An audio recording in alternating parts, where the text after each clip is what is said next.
Antes de comenzar, por aquí arriba les dejo la lista de reproducción completa con todos los sobreanálisis previos de Los Soprano.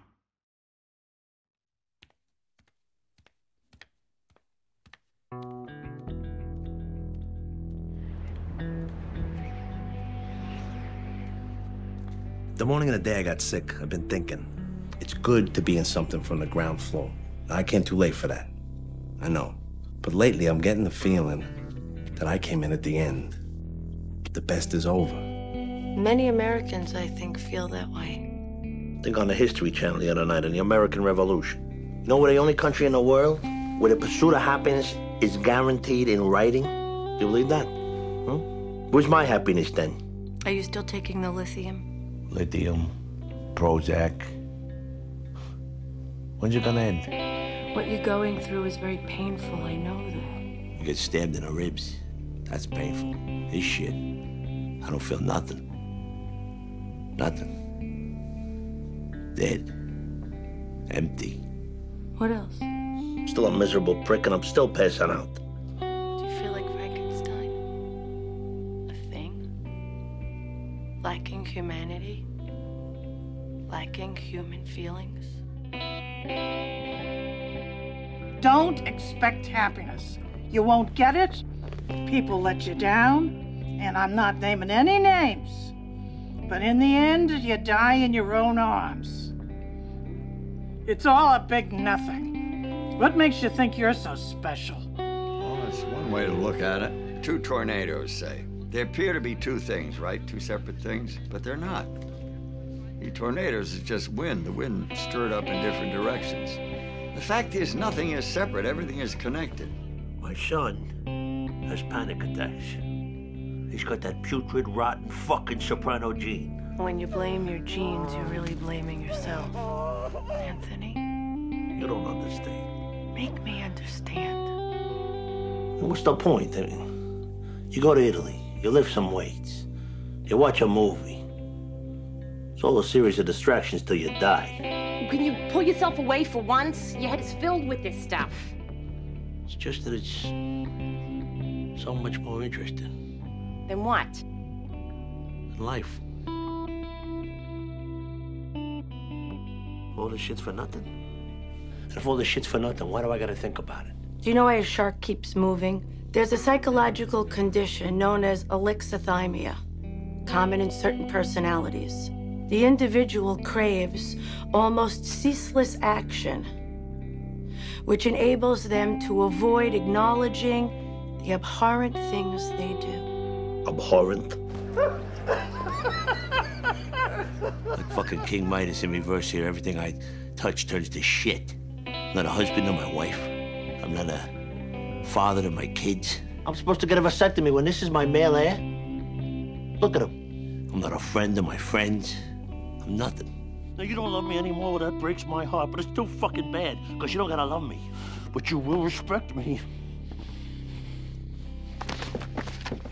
What happens when these antisocial personalities aren't distracted from the horrible shit they do?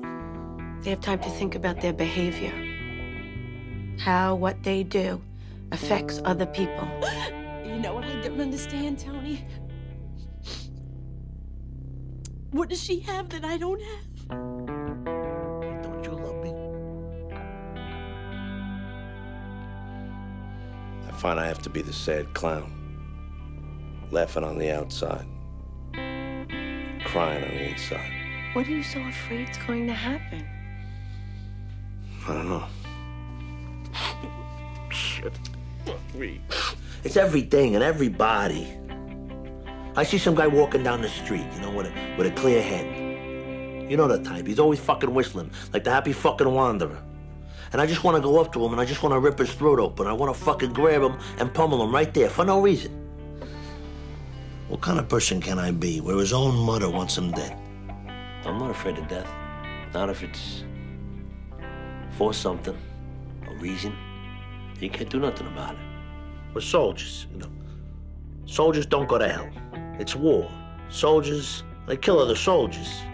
We're in a situation where everybody involved knows the stakes. And if you're gonna accept those stakes, You gotta do certain things. It's business. We're soldiers. We follow codes, orders. So does that justify everything that you do? I get it! I felt like I was being pulled towards something. And I don't want to go back. We don't see we're part of a much bigger reality. There's two endings for a guy like me. Dead or in a can. You probably don't even hear it when it happens, right? So, after all is said and done, after all the complaining and the crying and all the fucking bullshit, is this all there is? Temporada 6, capítulo 21, titulado Made in America. El final de la sexta temporada, o el final de la serie en general, abre con un paralelismo claro respecto al inicio de la sexta temporada. El primer episodio terminó con Tony tendido en el suelo tras recibir un disparo de Junior, en donde pensábamos que podría haber muerto. Ahora, el episodio final comienza con Tony nuevamente acostado, y una vez más el espectador se pregunta si está muerto o vivo. De fondo suena un órgano, lo que impregna la escena de atmósfera fúnebre, casi de velorio, pero inmediatamente se descubre pronto que la escena inicial no transcurre en una funeraria, sino en el dormitorio de la casa de seguridad que se había visto en el episodio anterior. Y la música de órgano no es un himno fúnebre, sino los acordes iniciales de esta canción, sonando en la radio. El título de la canción anuncia literalmente lo que David Chase planea hacer con su audiencia más adelante, mantenerlos en vilo. La versión de Vanilla Fudge es casi esquizofrénica, con cambios de tono radicales que generan múltiples estados de ánimo. Chase aprovecha esas múltiples personalidades de la canción en el transcurso de todo el episodio de manera ingeniosa. En la siguiente escena también se usa la música con intención. Mientras esperan a la agente Harris cerca del aeropuerto, Tony le dice al impaciente Paulie que disfrute la música. En la radio suena Denise, de Randy and the Rainbows, probablemente una referencia sutil a Denise, la esposa de David Chase. Afuera, la nieve cae suavemente mientras un viento fuerte silba en la noche. Chase ha usado el viento con frecuencia como recurso expresivo, incluso simbólico, y aquí crea una atmósfera de tensión e inquietud. Tony le ofrece a Harris información, probablemente inútil, sobre los clientes habituales del Bada Bing, Mohammad y Hamed, esperando recibir a cambio datos sobre el paradero de Phil Leotardo. Durante la charla, Harris recibe una llamada de su esposa y se percibe tensión en su matrimonio, algo que ella había mencionado en el episodio anterior, aludiendo a lo difícil que era conciliar la vida familiar con su trabajo en antiterrorismo. Este detalle, aunque pequeño, tendrá un impacto mayor entre las familias mafiosas de Nueva York y Nueva Jersey más adelante. Por otro lado, Tony es transportado por Dante Greco y la escena está acompañada por una música intensamente dramática, guitarras que rugen con acordes pesados, platillos que estallan y un teclado melódico. Todo hace pensar que está por estallar una escena violenta. Sin embargo, la tensión se disipa cuando la furgoneta se detiene tranquilamente frente al escondite de los Soprano. Dante apaga el motor y la música se interrumpe. Chase ha usado deliberadamente una sección enérgica de la canción que se mencionó antes para crear tensión y luego eliminarla de golpe. Esta oscilación constante entre la creación y disolución de la tensión es una de las marcas distintivas de Los Soprano, una sensación de inflación y deflación emocional que a veces ocurre sin relación directa con la trama. Así, la serie imita la vida real, donde las tensiones aparecen y desaparecen sin lógica aparente. Ese vaivén perpetuo forma parte de la regularidad de la vida, como dijo Christopher. I don't know, Tony. It's like just the fucking regularness of life is too fucking hard for me or something. I don't know. Si el entorno costero del refugio resulta familiar, es porque se filmó a pocos kilómetros de la casa de la playa que aparece en el episodio Whitecaps. Dentro de la casa, Tony pela una naranja, fruta que desde el atentado contra Vito Corleone en El Padrino se asocia a presagios de muerte en el mundo mafioso. AJ, preocupado, se pregunta cómo podrán asistir al funeral de Bobby en plena guerra entre familias. We're all in DEFCON 4, living in separate houses, and we're gonna stand out in the open at a cemetery. Su error es interesante.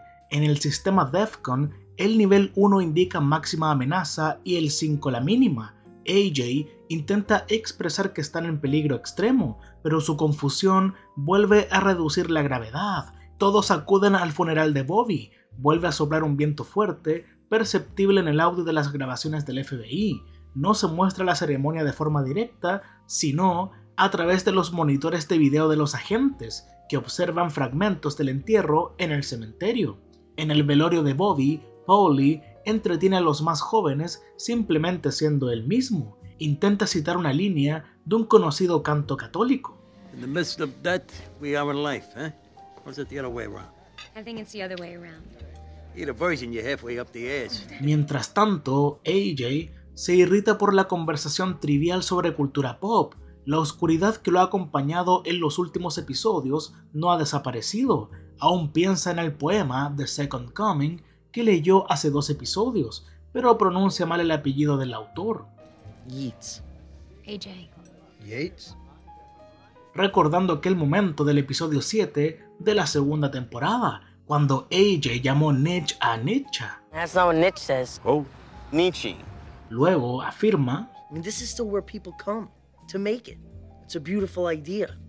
Pero acto seguido critica el consumismo estadounidense, el papel de la publicidad y la política exterior, especialmente la guerra de Bush en Irak. Desde sus días universitarios durante la guerra de Vietnam, David Chase ha observado con ojo crítico a su país. En su cortometraje estudiantil The Rise and Fall of Bob Manussos, realizado en Stanford, retrataba a un hombre enloquecido por la falsedad, la hipocresía y el artificio de la sociedad estadounidense.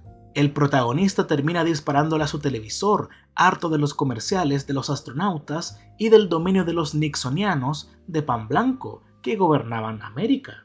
En algún momento, Chase consideró titular toda la serie Made in America, pero finalmente reservó ese nombre para el episodio final. Y claro, en algún momento explicó el significado del título, y esto fue lo que dijo. El tema de ese episodio era Made in America. Lo usé no solo porque Tony es un made guy, es decir, un mafioso hecho, y todos esos hombres también lo son, sino porque trata del enorme nivel de comodidad del que disfrutan los estadounidenses, especialmente los que tienen dinero. Específicamente, hablaba de la guerra de Irak, fue hecha en América, como se ve en el capítulo. Tony y Carmela no querían que su hijo fuera a la guerra y podían permitirse el lujo de evitarlo, igual que algunos de nuestros líderes. Chase se mostraba preocupado por el deseo estadounidense del confort, lujo y seguridad, alcanzados a costa de ignorar los problemas de fondo, más que nada por el egoísmo. Ya desde los primeros años de Los Soprano lo señalaba. En una entrevista alrededor del año 2000 con el actor del Dr. Kupferberg, resumió la idea central de la serie como una broma absurda. Según él, el chiste esencial era que la vida en Estados Unidos se había vuelto tan salvaje y egoísta que ni siquiera un mafioso podía soportarlo. Ese era el núcleo de la idea. Está en terapia porque lo que ve a su alrededor lo enferma.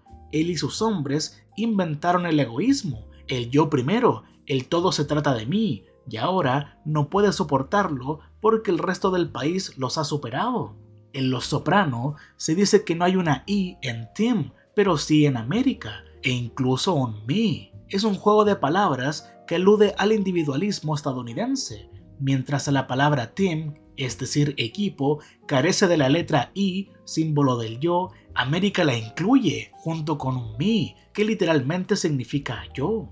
Esa ironía resume el espíritu de la serie. Durante 86 capítulos, Los Soprano examina cómo el egoísmo y la autocomplacencia no son excepciones dentro de la sociedad norteamericana, sino su rasgo dominante. Tony, Carmela y los demás personajes hablan de lealtad, familia y comunidad, pero en el fondo cada uno actúa movido por su propio interés. La serie convierte el narcisismo en un espejo cultural, mostrando que el sueño americano a menudo no se trata de nosotros, sino de yo. Aunque un velorio no parece el lugar ideal para lanzar críticas a la nación, parte del malestar que AJ provoca en los presentes se debe a que sus palabras tocan una fibra sensible.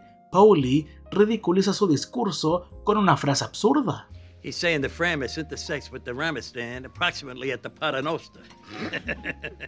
Pese al sinsentido, la línea encierra cierta ironía. Framis era una jerga antigua para referirse a objetos materiales. Ramistan suena como un país ficticio de Medio Oriente que Bush podría invadir, y Paternoster es el Padre Nuestro en latín. En esa mezcla incoherente se aluden, quizás sin querer, el materialismo, el militarismo y la religión, tres pilares de la imagen global de Estados Unidos. Puede parecer una interpretación exagerada, pero en esta serie pocas líneas son realmente casuales. En la casa segura donde se esconde la familia de Nueva Jersey, un viejo episodio de La Dimensión Desconocida aparece en la televisión. Tras las escenas del funeral vistas a través de los monitores del FBI, esta es la segunda vez en pocos minutos que observamos una pantalla dentro de la pantalla. Los Soprano ha recurrido siempre a estos momentos autorreferenciales, y en el transcurso del episodio habrá más. El diálogo del programa televisivo también es meta,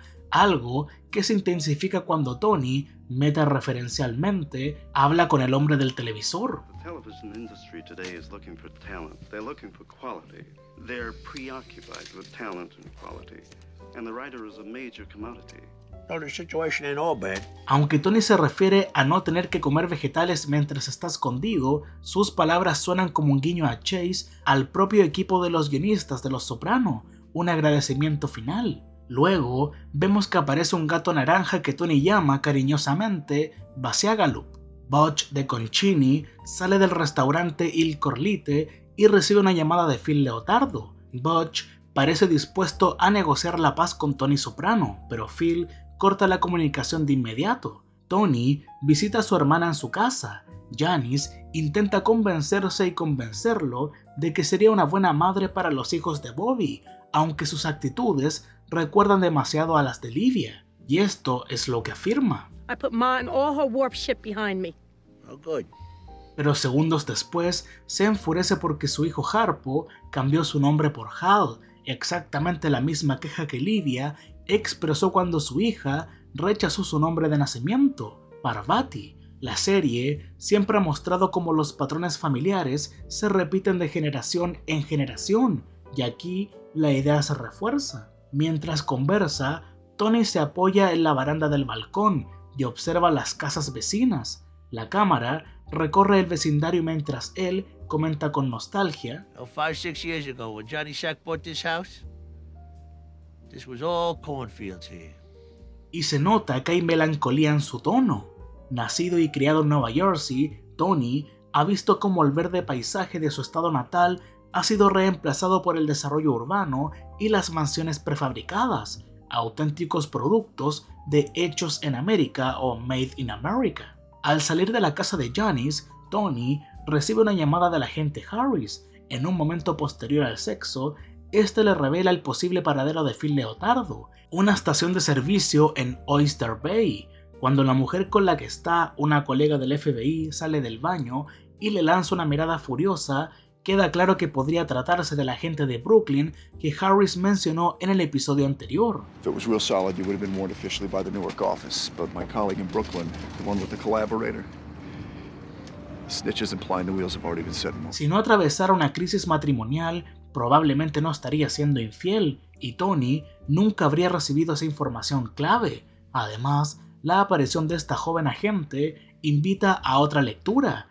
En el episodio Camina como un hombre, Harris contó que Phil intentó tenderle una trampa a una agente novata para que la violaran y golpearan. Tal vez podría ser esta misma mujer. Con esta pista, Benny y Walden comienzan a vigilar estaciones de servicio en Oyster Bay. Chase intercala imágenes de banderas estadounidenses con anuncios y logotipos comerciales, reforzando visualmente el discurso previo de AJ sobre el consumismo y la identidad norteamericana. Chase pasa ahora de las imágenes publicitarias al sonido de Bob Dylan cantando precisamente sobre la publicidad. En la camioneta de AJ, estacionada en un área boscosa, suena It's Alright Ma, I'm Only Bleeding. el clásico de Bob Dylan, cuyos versos resuenan con fuerza. AJ y Rhiannon escuchan la canción y comienzan a disfrutar del momento, hasta que ven humo y llamas entrando en el vehículo. Chase ofrece entonces lo que probablemente sea el momento más cómico del episodio. AJ comenta lo siguiente: y justo en ese instante, su camioneta explota. El destino elige el momento perfecto para contradecirlo. Pero la escena encierra algo más que una simple broma visual. Para los espectadores que esperaban una imagen impactante en el final de la serie, Chase les concede su, entre comillas, explosión, aunque irónicamente no tiene nada que ver con la guerra entre las familias de Jersey y Nueva York. Es un comentario mordaz sobre las expectativas del público y del género. Además, el contraste no es casual. En el episodio piloto también hubo 2 explosiones, y ninguna fue producto de la violencia mafiosa. La primera ocurrió por accidente, durante una parrillada en el jardín de los Soprano. La segunda fue provocada por el propio Tony, que incendió el restaurante Vesubio para impedir que se cometiera un asesinato allí. Desde el inicio hasta el final, Chase desafía las convenciones del drama criminal, las explosiones, los incendios y los actos de destrucción en Los Soprano no responden a guerras o venganzas, sino a ironías de la vida cotidiana. Así, el creador reafirma que la serie nunca se trató del crimen organizado en sí, sino de la naturaleza humana y su absurda normalidad.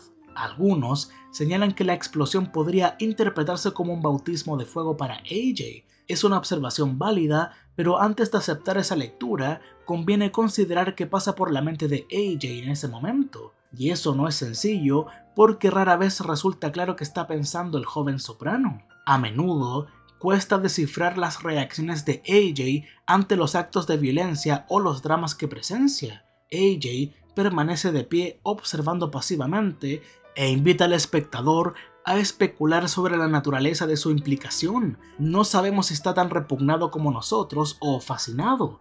El estilo visual evita deliberadamente definir su respuesta. Esa ambigüedad se repite en el transcurso de toda la serie. En episodios como Con el debido respeto, Camina como un hombre y Kennedy y Heidi, donde AJ presencia situaciones intensas sin que el público pueda determinar con certeza si siente rechazo o una peligrosa mezcla de ambos. Esta falta de claridad es parte esencial de su caracterización. AJ no es un joven con convicciones firmes, sino alguien que observa el mundo sin comprenderlo del todo, reflejando la confusión moral y emocional que domina la generación que lo rodea. Aún así, no sabemos si AJ siente repulsión o fascinación por el incendio, pero sea cual sea la respuesta, Tony va a explotar cuando se entere de lo sucedido. En el refugio familiar, AJ intenta nuevamente jugar a la carta de la depresión para eludir responsabilidades, pero la maniobra ha perdido eficacia de tanto usarla. Tony se impone, grita con furia y hasta lanza un rugido en dirección a Meadow por si acaso.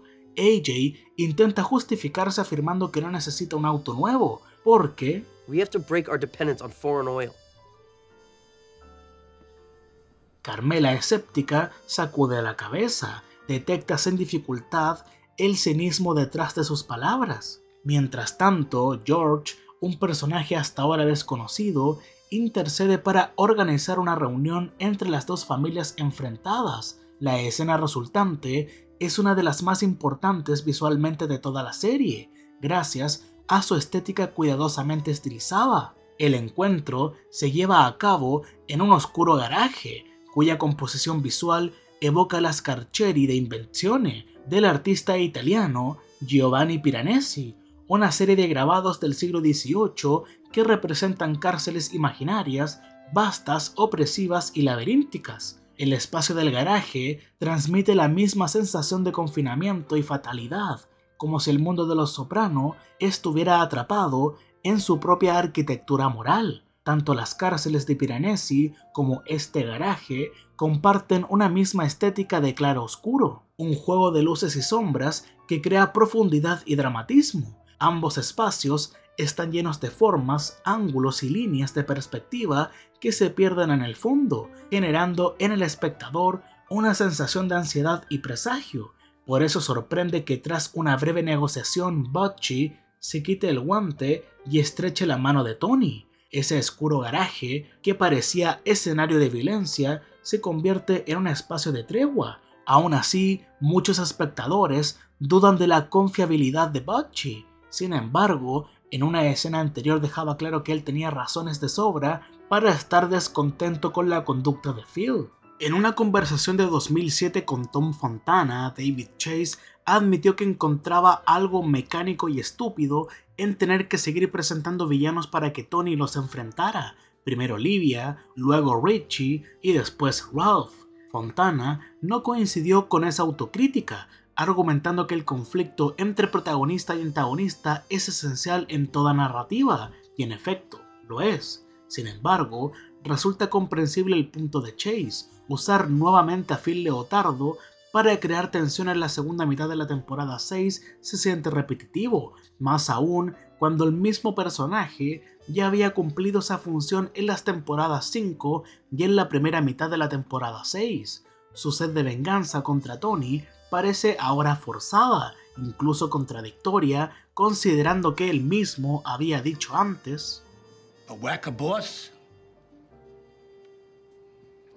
I won't do that. Por eso resulta casi satisfactorio ver a Butchie volverse contra él. Hasta su propio subjefe considera que Phil está actuando fuera de personaje. Paulie llega a Satriales con una caja llena de tijeras de barbero, un detalle que ha generado múltiples teorías. Algunos espectadores creen que es una pista de que Paulie se ha convertido en informante de Nueva York, ya que la cúpula neoyorquina planeó su ataque contra Jersey en un salón de belleza vinculado a la mafia en el episodio anterior. Otros ven las tijeras como una referencia al diálogo de películas caseras de Los Soprano cuando Bobby le dice esto a Tony.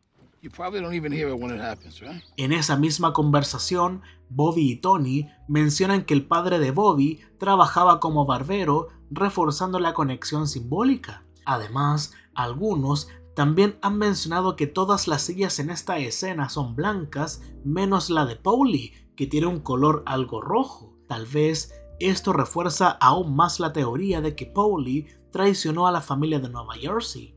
Por otro lado, Janice visita a Junior en el deteriorado centro estatal donde está ahora internado. Chase usa una iluminación fría y una paleta de colores apagada que enfatiza lo inhóspito del lugar. En el episodio anterior, Janice ya le había contado a Tony que Junior se quedó sin dinero y ya no podía pagar su estancia en el lujoso lugar donde estaba, y Tony sarcástico le dio un billete de $5. Sufriendo demencia, Junior confunde a Janice con Livia. Luego, toma una foto de su nieta Nika creyendo que es Janice joven. Cuando ella le informa que Bobby murió, él interpreta la noticia como si se refiriera al asesinato de Bobby Kennedy en el 68. Estos errores reflejan su mente deteriorada, pero también parecen proponer algo más: las confusiones entre Livia y Janice y Nika, lo que refuerza el tema de la herencia familiar, la repetición de patrones entre generaciones. En Los Soprano, los hijos acaban siendo reflejos distorsionados de sus padres. En la consulta de su terapeuta, AJ afirma sentirse purificado tras ver explotar su camioneta, lo que refuerza la idea del bautismo de fuego, pero enseguida rechaza la interpretación simbólica de la terapeuta, quien sugiere que se siente limpio de culpa porque el vehículo era contaminante. No, AJ solo está maravillado de haber estado tan cerca de morir y salir ileso, y esto lo comenta con una sonrisa. Así, la duda se resuelve. AJ no siente repulsión ante el caos y la violencia, sino fascinación. Paulie entra al Badabing vacío, donde debía reunirse con Carlo. Mira con inquietud el escenario, temeroso de volver a ver a la Virgen María, como en un episodio anterior, pero ni la Virgen ni Carlo se presentan. Tony y Paulie sospechan por un momento que Butchie los haya traicionado para eliminar al capo, pero pronto deducen que lo más probable es que Carlo haya decidido colaborar con las autoridades tras el arresto de su hijo por tráfico de éxtasis. Carmela abre la puerta de la habitación de Meadow y se encuentra, para su sorpresa, con Hunter. Su aparición parece un gesto de Chase para darle a su hija, Michelle de Cesare, algo más de tiempo en pantalla antes del cierre de la serie. Pero antes de acusar nepotismo, conviene recordar que según contó el propio Chase en una entrevista, Los Soprano no habría existido sin el nacimiento de su hija. Antes de ser padre, no sentía ningún interés por explorar las dinámicas familiares con tanta profundidad. Carmela lanza una sutil burla al pasado problemático de Hunter, pero su tono cambia cuando se entera de que la joven está en su segundo año de medicina. Incapaz de ocultar su desconcierto, no logra felicitarla ni articular una respuesta amable. Se despide bruscamente de Meadow y cierra la puerta sin volver a mirar a Hunter. En un principio, este comportamiento parece motivado por envidia y decepción. Meadow rechazó estudiar medicina y su antigua amiga, considerada una fracasada, está por convertirse en doctora, aunque también podríamos verlo de otra manera. Carmela reacciona con frialdad porque ve en Hunter un reproche viviente. Hunter ha cambiado, ha evolucionado, algo que Carmela nunca logró hacer. Su presencia la desestabiliza porque demuestra que el cambio verdadero sí es posible, aunque en el mundo de Los Soprano casi nunca ocurre. Es fácil criticar a Carmela, pero también merece un poco de reconocimiento. A su manera, ha intentado sostener y proteger a sus hijos en un entorno moralmente podrido. Esa sensación de empatía se refuerza en el montaje siguiente, cuando Chase corta de Carmela a la imagen de otra esposa de la mafia, Donna Parisi, quien aparece como una mujer dulce, casi infantil. Puede que Donna sea una gran madre y buena persona, pero no logró evitar que su hijo Jason se convirtiera en un criminal de bajo nivel, encaminado a transformarse en algún día en un mafioso. Pese a todas las faltas e hipocresías de Carmela, su amor y preocupación genuina por su hijo, más que cualquier otra cosa, probablemente fue lo que mantuvo a AJ alejado del crimen. Donna, sin embargo, tiene otro hijo con un futuro más prometedor. Patrick causa una buena impresión en Tony y Carmela cuando los visita en casa. Aún así, muchos espectadores encuentran inquietante que Meadow se haya comprometido con alguien con lazos tan profundos con la mafia. Suponen que la hija de un mafioso y el hijo de otro están destinados a convertirse en abogados de la organización y a criar pequeños mafiosos, pero esa lectura pasa por alto algo importante. Meadow no eligió estudiar derecho para servir a su padre. La abogacía parece ser su verdadera vocación. Ya en la 4ª temporada se vio lo comprometida que estaba con los casos del centro legal donde hacía voluntariado. Más tarde realizó una práctica en un buffet y siempre mostró interés por los temas políticos y la justicia social. Es cierto que la firma de Patrick, donde se ha insinuado que Meadow podría trabajar en un futuro, defiende actualmente a un concejal sospechoso de corrupción en un caso lleno de intermediarios y prostitutas, pero aún es demasiado pronto para suponer en qué tipo de abogada se convertirá o para quién trabajará. Tampoco hay motivo para alarmarse por su compromiso con el hijo de un mafioso. La endogamia, casarse dentro del propio grupo o subcultura, es una práctica común en todo el mundo, también en Estados Unidos. En ese sentido, Meadow y Patrick tienen una ventaja. Ninguno necesita explicarle al otro las particularidades de su entorno. Ambos entienden sin esfuerzo lo que significan las cenas familiares de los domingos o la comodidad económica de unos padres que nunca parecen tener trabajo convencional. Es algo que no podía conversar con Finn. Además, muchos creen que la persona que Meadow menciona en el episodio 1 era Patrick Parisi, y funciona casi como un presagio, pero no creo que sea tan así. Yeah, I know I'm grounded, but Patrick's swim meet is tomorrow and he needed me. Cuando Paulie regresa a Satriales, encuentra al gato sentado sobre una mesa, mirando fijamente una foto de Christopher, un comportamiento extraño y profundamente intrigante. Existe una teoría muy difundida que sostiene que el gato es una especie de reencarnación de Adriana. Tal vez haya algo de cierto en ello. Todos recordamos cuánto le gustaban las prendas con estampados de leopardo o tigre, y aquella vez en el episodio Un éxito es un éxito de la primera temporada, imitó a un gato frente a Christopher.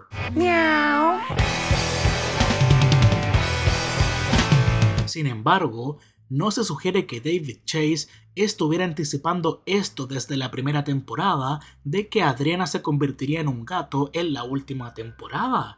Cuando Chase crea conexiones entre temporadas, suele hacerlo mirando hacia atrás, estableciendo vínculos retrospectivos y no dejando pistas que planea retomar años después. En cualquier caso, la teoría de la reencarnación literal, ya sea de Adriana, Christopher o cualquier otro personaje, no resulta muy convincente. Aún así, la presencia del gato sobre la mesa tiene un significado importante, que se va a abordar más adelante. Luego, AJ le comunica a su padre que quiere enlistarse en el ejército. En una de las escenas más extrañamente premonitorias del episodio, está convencido de que lo enviarán a Afganistán y no a Irak. Después del servicio militar, planea trabajar como piloto de helicóptero para Donald Trump. Su visión del mundo, como siempre, proviene de la televisión. En el episodio Johnny Cakes, intentó aprender a manejar un cuchillo viendo una película antes de intentar vengarse de Junior. Cuando el plan fracasó, justificó su idea con una escena de El Padrino, citando la venganza de Michael Corleone. Ahora, su interés por unirse al ejército nace de un documental que vio en el episodio anterior sobre soldados estadounidenses, y su aspiración de ser piloto de Trump seguramente proviene de Apprentice, que llevaba 3 años al aire mostrando al magnate volando en su helicóptero privado. Surge entonces la pregunta: ¿AJ realmente ha reflexionado seriamente sobre unirse al ejército o simplemente actúa por impulso buscando probar su hombría ante sí mismo y los demás? Como en muchos dilemas de Los Soprano, la respuesta probablemente sea doble, sí y no. Es posible que contemple de verdad la idea, pero también que espere que sus padres intervengan para salvarlo de esa decisión. Quizá Tony y Carmela discuten esa posibilidad en la consulta del terapeuta de AJ. Cuando el espectador se incorpora a la escena, la sesión ya ha comenzado y Tony ha empezado a usar al médico de su hijo como sustituto de su propia terapeuta ausente. Algo similar ocurrió en la temporada 2 cuando usó a Hesh como reemplazo temporal de la doctora Melfi tras su primera expulsión del tratamiento. Tony descarga sus frustraciones hasta que una mirada severa de Carmela lo obliga a callar. Más tarde, Tony y Meadow comparten una comida en un restaurante. Aunque no la vemos junto a la familia en la última escena, este momento sirve como su despedida íntima. Tony intenta convencerla de que elija medicina en lugar de derecho, pero Meadow defiende con firmeza y cierta manipulación su decisión. Habla sobre el poder del Estado para violar derechos y recuerda las veces que vio a su padre ser arrestado por el FBI. Su discurso está tan articulado que desarma a Tony. Meadow nació para ser abogada. Maneja las palabras con la misma precisión con la que él maneja las maniobras del crimen, pero en dirección opuesta, claro. Cierra su argumento mencionando que no quiere convertirse en una aburrida doctora suburbana. Sabe que su padre, que siempre buscó escapar de la monotonía doméstica mediante aventuras o excesos, no puede contradecirla sin quedar como un hipócrita, y Tony se queda sin defensa. Luego, Patty y Phil Leotardo llegan a una estación de servicio en Riceway. En la radio de su auto suena nuevamente la canción que se mencionó al principio, y Phil, con voz infantil, se despide de sus nietos. Wave bye bye, Grandpa. Bye bye, Papa. Bye bye. Y entonces Walden entra en cuadro y le dispara 2 veces. Durante los últimos episodios, la violencia asociada a los automóviles ha ido en aumento. Recordemos al hombre somalí atropellado mientras era golpeado, o al motociclista embestido frente al Bada Bing durante un ataque de la mafia neoyorquina. Ahora Phil es asesinado y aplastado por su propio auto. Chase evita mostrar explícitamente el impacto, pero el sonido seco y las reacciones horrorizadas de los testigos bastan para que el público entienda lo sucedido. A veces, Chase parece complacer a su audiencia más sensacionalista, pero lo hace con ironía. Las escenas que más exaltan al público rara vez muestran sangre o violencia gráfica. Los Soprano nunca se rebaja al nivel de las producciones baratas que explotan el morbo desde los años 20. Mientras Walden y Benny huyen tras asesinar a Phil, la cámara muestra la escena del crimen con 7 banderas estadounidenses a la vista. toda la imaginería patriótica del episodio dialoga, de un modo u otro, con el título Made in America. En este caso, parece funcionar como un comentario sobre la sed de sangre de la cultura estadounidense. Probablemente ningún país desarrollado exhibe un apetito tan intenso por la violencia ni por la gasolina como Estados Unidos. Pero bueno, uno de los que ve el asesinato vomita, y ese vómito no es tan casual. No es la primera vez que alguien vomita en la temporada. Su yuxtaposición con la escena siguiente, protagonizada por los agentes Goddard y Harris, remite al comienzo mismo de la temporada 6. La primera línea de aquel episodio fue una cita de H.L. Mencken, citada por Goddard. Nobody ever went broke underestimating the taste of the American public. Inmediatamente después, Harris vomitaba. En aquel caso, se debía por un virus estomacal, pero el gesto funcionaba como una aceptación simbólica por parte de Chase de los aspectos más grotescos del gusto popular. El vómito del joven testigo ahora cumple el mismo propósito, refleja el rechazo físico a la banalización de la violencia que el público demanda. Chase era muy consciente de esas expectativas. Según un artículo de Vanity Fair de 2007, An American Family, la cadena Fox rechazó originalmente la idea de Los Soprano porque creían que no sería lo bastante violenta para atraer audiencia. HBO, en cambio, le dio total libertad creativa para caminar sobre la delgada línea entre arte y entretenimiento, entre poesía y cultura popular. Cuando Goddard le informa a Harris que a Phil Leotardo ya lo eliminaron, Harris no puede contener su entusiasmo. Damn, we're gonna win this thing.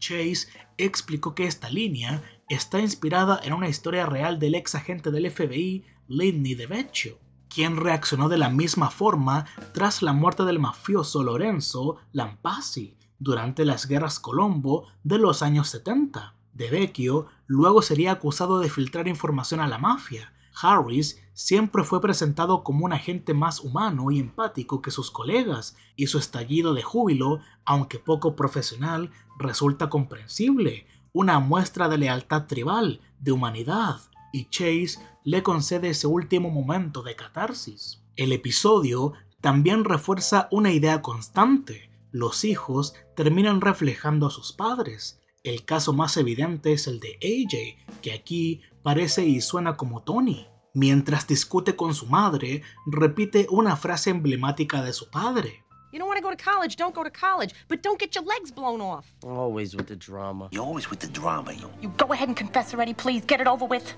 I'd rather smother them with a pillow than take them to Nevada. Always with the drama.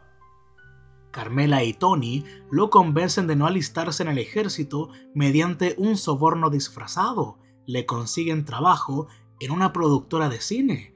Es una inversión simbólica de los caminos de Christopher y AJ, dos hijos entre comillas afortunados. En la temporada 2, Christopher esperaba que Amy Saphir, la D-Girl o chica de desarrollo, lo ayudara a escapar de Nueva Jersey. Ahora, los padres de AJ lo encierran en el mismo mundo al convertirlo en un D-Boy del negocio audiovisual. Little Carmine accede a producir una película titulada Antivirus, basada en un guion enviado por Danny Baldwin. Parece una cinta de serie B, pero podría generar ingresos después de todo. Carmine ya había producido 9 películas antes de Cleaver, y Carmela se estremece al descubrir que su hijo trabajará para una empresa relacionada con el porno, pero acepta resignada. Mejor eso que verlo irse a la guerra. Vale destacar la última línea de diálogo de esta escena. Tony le dice a AJ esto. Run out past Rahoney, see what she says. Resulta curioso que alguien tan aficionado al rock clásico pronuncie mal el nombre de Rhiannon, pero Tony siempre ha deformado los nombres propios con la misma seguridad que demuestra aquí. Ya lo había hecho en varias ocasiones. Rahima, this is my dad. How you doing? And this Rahoney, she's what, your first client?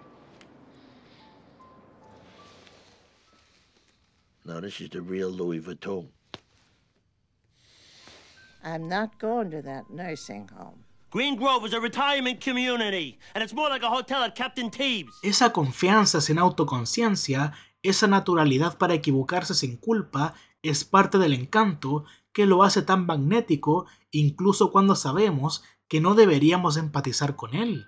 En el cuarto trasero del Bada Bing, el abogado Neil Mink le da a Tony una pésima noticia. Carlo probablemente está colaborando con las autoridades. Mink enumera los posibles cargos: posesión ilegal de armas, tráfico interestatal y homicidio. Tony pierde momentáneamente la calma. Aunque apenas conocemos a Mink, su distracción resulta reveladora, porque mientras conversa sobre delitos y condenas, no puede evitar desviar la vista hacia los monitores del club, donde vemos bailarinas semidesnudas. Chase cierra la secuencia con un match cut, un corte por continuidad visual, que enlaza la imagen del monitor en el Bada Bing con otro monitor, el de la habitación del hospital de Silvio. Silvio está conectado a un respirador mediante una traqueotomía, y su pronóstico es sumamente grave. Tony pone silenciosamente su mano sobre el brazo de Silvio, un gesto cálido que refleja el que Silvio tuvo cuando la situación fue al revés, cuando Tony era quien yacía inconsciente, también conectado a un respirador, en el episodio Mayhem. Al ver los últimos instantes en pantalla de Silvio Dante, resulta inevitable recordar que antes de interpretar a la mano derecha del jefe Tony Soprano, el actor Steve Van Sant fue también la mano derecha de otro jefe, Bruce Springsteen. Tal vez sea el título del episodio, Made in America, lo que hace que resuene el estribillo del clásico de Springsteen, The Promised Land, mientras se contempla la escena. Bruce Springsteen escribió la letra de The Promised Land durante un viaje por carretera junto a Steve Van Sant, a través de Nevada y Utah. La canción está impregnada del espíritu de libertad y esperanza que evocan los amplios paisajes del oeste estadounidense. Curiosamente, comenzaron ese viaje el 16 de agosto del 77, el mismo día en que murió Elvis Presley. La muerte de este gran artista estadounidense, un héroe personal para Springsteen, parece haber impregnado la canción con una nota melancólica y pesar. En el episodio piloto de Los Soprano, Tony y la doctora Melfi mantienen una conversación cuyo tema y tono evocan lo mismo que la canción, esa mezcla de esperanza y desilusión que habita en el llamado sueño americano. It's good to be in something from the ground floor. I came too late for that. I know. But lately I'm getting the feeling that I came in at the end. The best is over. Many Americans, I think, feel that way.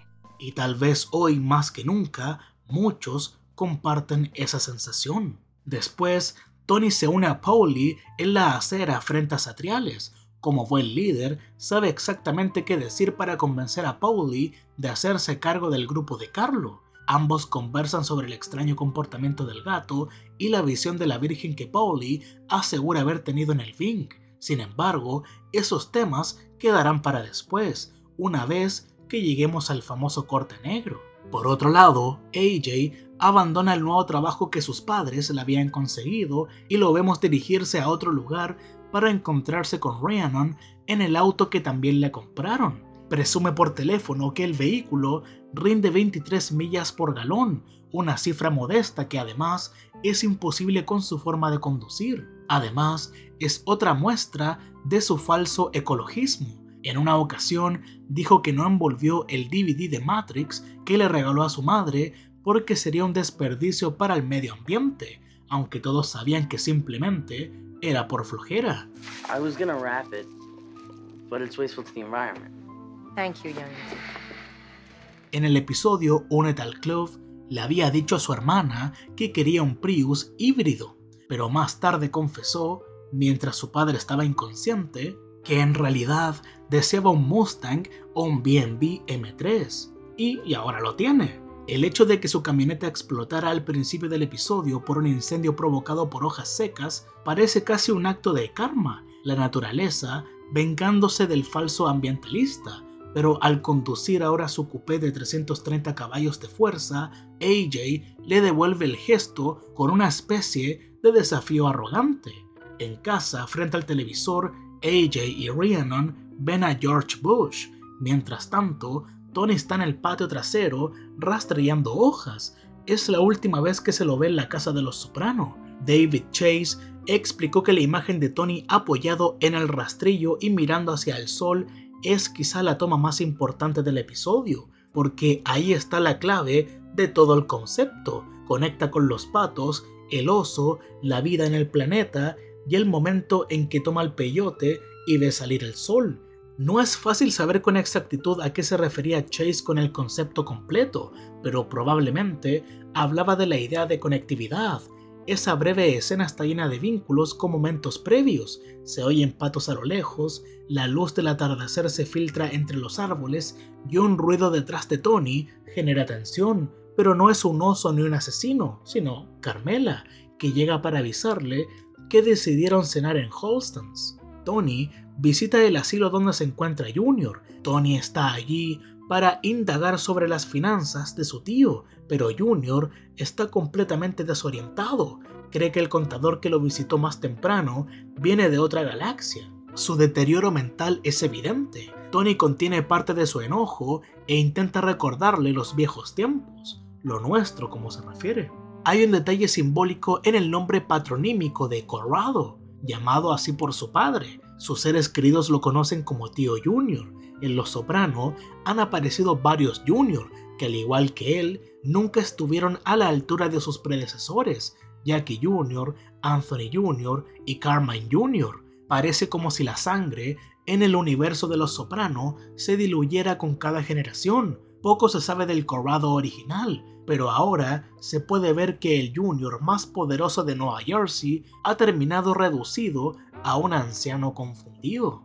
Ya es demasiado tarde para cualquier reconciliación real entre Tony y su tío. Corrado está fuera de su alcance. Cuando Tony se levanta para irse, se ve detrás de él un cartel que dice «Próxima comida, cena». El siguiente corte de Chase, efectivamente, nos lleva a la cena más analizada y debatida de la historia de la televisión. Lleva una camisa parecida, aunque no idéntica, a la que vestía cuando Corrado le disparó en el primer episodio de la 6ª temporada. El sonido de la campanilla anuncia su entrada. El restaurante está iluminado con tonos cálidos, en contraste con la paleta fría que predominó en otras escenas del episodio. Es apropiado que la última secuencia de una serie sobre la mafia de Nueva Jersey tenga lugar en un diner. Este tipo de local tan característico del estado, creado para ofrecer comida rápida y barata a la clase trabajadora. Tony se sienta, inserta unas monedas en la rocola y comienza el icónico piano de Don't Stop Believing. Hoy parece imposible imaginar otra canción para el final, pero Steve Perry, vocalista de Journey, solo autorizó su uso de la canción 3 días antes del estreno. Perry, gran fan de la serie, temía que su himno de 1981 quedara asociado a la muerte de Tony Soprano, hasta que David Chase lo convenció de que no sería así. La escena de Halston's está editada con una precisión quirúrgica en sincronía con la música. Se dice que Chase, de joven, bajaba el volumen de la televisión y subía el del tocadiscos para observar los efectos emocionales que surgían entre la imagen y la música. Primero, vemos a Carmela mientras Steve Perry canta Just a Small Town Girl. Luego, la cámara se detiene en Tony al oír Just a City Boy. El momento más ingenioso ocurre cuando una pareja en la esquina ríe justo después del verso Working Hard to Get My Fill, como si captaran el doble sentido, un guiño a la muerte de Phil Leotardo. A medida que la canción se acerca a su clímax, también lo hace la tensión. El espectador comprende que está ante la escena final. El momento está lleno de referencias al pasado. AJ dice enfócate en los buenos momentos, repitiendo las palabras de Tony en el último capítulo de la primera temporada. Focus on the good times. Don't be sarcastic. Isn't that what you said one time? Try and remember the times that were good? I did? Yeah. Well, it's true, I guess. Someday soon, you're gonna have families of your own. And if you're lucky, you'll remember the little moments. Meryl lucha por estacionar su auto, recordando su dificultad con el aparcamiento paralelo en el episodio 2 de la segunda temporada, justo cuando obtuvo su licencia. Girl, Congratulations. I had to parallel park behind this van and I was so nervous, but the guy was a real dork with a clipboard and everything. Un cliente lleva una gorra con las siglas USA, reforzando el título del episodio. Dos hombres afroamericanos entran al local, evocando a los asesinos contratados para matar a Tony en la primera temporada. Cuando el episodio se emitió por primera vez, fue precisamente la entrada de esos dos hombres la que generó mayor tensión. Puede que si existiera justicia kármica en el mundo de Los Soprano, Tony y su grupo serían eliminados por atacantes anónimos afroamericanos, pero ese universo no era uno donde la justicia reinara, sino donde el karma no tenía cabida. Chase intercala planos del hombre del mostrador con chaqueta de solo miembros, un detalle que aumenta el suspenso. Tony parece notarlo justo antes de que el sujeto camine hacia el baño, evocando inevitablemente la escena de El Padrino en la que Michael Corleone sale del baño para asesinar a sus enemigos. La música se eleva, al igual que el pulso del espectador. Chase muestra 3 planos medios de cada miembro de la familia llevando unos aros de cebolla a la boca. Las 3 Coca-Colas representan el vino, la sangre de Cristo. Los aros de cebolla son las hostias, y cuando Tony, Carmela y AJ colocan cada uno un aro en la lengua, están participando de una comunión. Es casi como la última cena.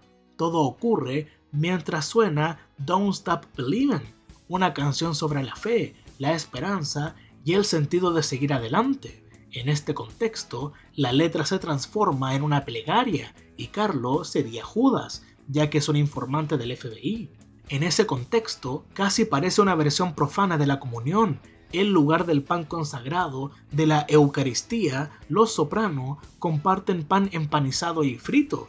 Lo sagrado y lo profano se funden una última vez. La imagen de Los Soprano comiendo aros de cebolla remite directamente al primer plano de Carmela recibiendo la comunión en el episodio 5 de la temporada 1.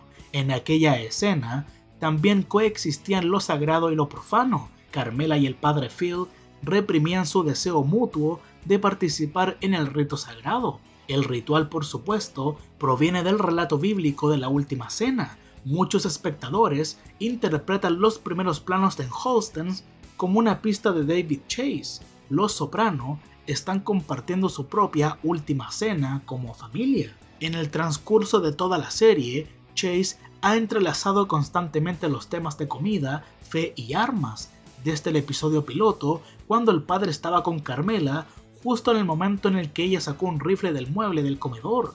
Si un sicario apareciera ahora en el restaurante, instantes después de estos 3 planos, encajaría perfectamente con ese patrón de comida, fe y armas. Pero no es la única lectura posible. El título del episodio deja claro que Chase reflexiona sobre lo que significa ser estadounidense, y hay algo profundamente americano en devorar comida grasienta como si fuera un acto sagrado. El consumo podría ser la verdadera religión de los personajes. Mientras tanto, Meadow cruza la calle apresurada hacia el restaurante. En el final de la tercera temporada, ella huía de su familia. Ahora corre hacia ellos. Detrás de ella pasa un Ford Expedition, muy parecido al vehículo de Phil Leotardo. Un detalle un poco inquietante. La campanilla de la puerta suena, Tony levanta la vista y la pantalla corta abruptamente a negro. You know, Quasimodo predicted all this. Nostradamus. El final de Made in America es tan elaborado, hermoso, emotivo y complejo, y al mismo tiempo tan simple, que aún se sigue discutiendo casi 2 décadas después. Y muchos esa noche pensaron que el cable se había cortado hasta que unos 10 segundos después comenzaron a aparecer los créditos. David Chase en realidad quería mantener la pantalla negra por más tiempo, alrededor de 3 minutos, eliminando los créditos por completo, pero el sindicato de directores de Estados Unidos se opuso. Inmediatamente comenzó el debate sobre lo que aquel final repentino significaba. Algunos espectadores aseguraban haber visto a Meadow entrar al restaurante justo antes del corte negro, lo que dio pie al rumor de que se habían emitido 2 versiones distintas en diferentes zonas del país, pero claro, no era cierto. Otros pensaron que tratar de buscarle sentido al final era inútil, porque Chase estaba insinuando que la propia vida carece de sentido. Esa fue precisamente la interpretación del padre Andrew Greeley, probablemente el sacerdote católico y novelista más vendido de la historia, quien publicó al día siguiente un artículo titulado Un final sin sentido. En él escribió: los intelectuales deberían haber estado preparados para la broma postmoderna de David Chase. ¿Qué significaba la serie? Significaba que no había ningún significado. Como todas las historias, Los Soprano no tenía sentido porque la vida misma carece de sentido. Todo es muy ambiguo. La teoría literaria postmoderna sostiene que los finales son una falacia, un intento de imponerle significado a algo. Un final optimista sugiere que hubo propósito en todo el dolor y sufrimiento. Un final trágico busca una catarsis, pero el postmodernismo, que puede significar todo y nada a la vez, afirma que la vida no es ni comedia ni tragedia, sino una sucesión absurda de eventos que termina para todos con la muerte. La vida es absurda. Es fácil empatizar con quienes se sintieron engañados, no porque tengan razón, sino porque se entiende la decepción de haber invertido tanto tiempo y emoción en una serie para terminar creyendo que su creador evitó dar una resolución clara. Parte de esa amargura probablemente proviene también de la imagen pública de David Chase, un hombre que puede parecer sombrío, con un ingenio irónico y un sarcasmo que algunos interpretan como una provocación intelectual. Todos han visto su característica sonrisa de «soy más listo que tú». Pero en realidad, la mayoría de los comentarios de David Chase sobre el final de la serie no han sido especialmente irónicos ni ingeniosos. Al hablar de Made in America, suele hacerlo con sinceridad, incluso con cierta ternura que roza lo cursi. Hay un momento en la escena final que deja entrever lo genuino de sus intenciones. Focus on the good times. Don't be sarcastic. Isn't that what you said one time? Try and remember the times that were good? I did? Yeah. Well, it's true, I guess. A lo largo de la serie, Chase ha anticipado críticas hacia su propio trabajo y las ha respondido dentro de los diálogos de los personajes. Probablemente hace lo mismo aquí, a través de este intercambio entre padre e hijo. Como AJ, David Chase no está siendo cínico, sino sincero. Por otra parte, la mayoría de los espectadores no coincide con la interpretación de Andrew Greeley. No ven el final como un mensaje sobre el sinsentido de la vida, sino como una escena con un significado muy oscuro, o incluso con varios significados posibles. Dentro del universo de fans de Los Soprano existen múltiples teorías sobre el sentido del corte negro. Tony es asesinado en el restaurante por el hombre de la chaqueta Solo Miembros. El corte negro representa el momento exacto de su muerte. El argumento se apoya en dos líneas de diálogo clave. La frase de Bobby: You probably don't even hear it when it happens, right? There's your friend in there, on the wall. Listen to us. Morbid fucks. Y la observación de Silvio en el episodio Stage 5, cuando recuerda el asesinato de Gary. The fucking scary thing was, I didn't know what happened until after the shot was fired. Fucking weird. Estas dos afirmaciones constituyen la base de la teoría de que Tony no escucha el disparo que lo mata, y los espectadores tampoco comprendemos lo que ocurrió hasta después del corte. Ahora bien, hay que admitir que Bobby no es precisamente el más brillante de los mafiosos, así que confiar en él como un profeta del destino de Tony puede resultar dudoso, pero en fin, hay que trabajar con lo que David Chase nos da, por supuesto. La parte más convincente no es la interpretación literal del disparo, sino el patrón visual que David Chase construye en la edición. Cada vez que suena la campanilla de la puerta, Tony levanta la vista y luego la cámara muestra quién entra al restaurante, como si los espectadores estuviéramos viendo la escena desde su punto de vista. La primera vez que ocurre, entra una mujer. Este patrón se repite 4 veces más. Luego, en los momentos finales de la escena, la campanilla suena una última vez. Tony vuelve a levantar la vista y la pantalla se funde repentinamente a negro.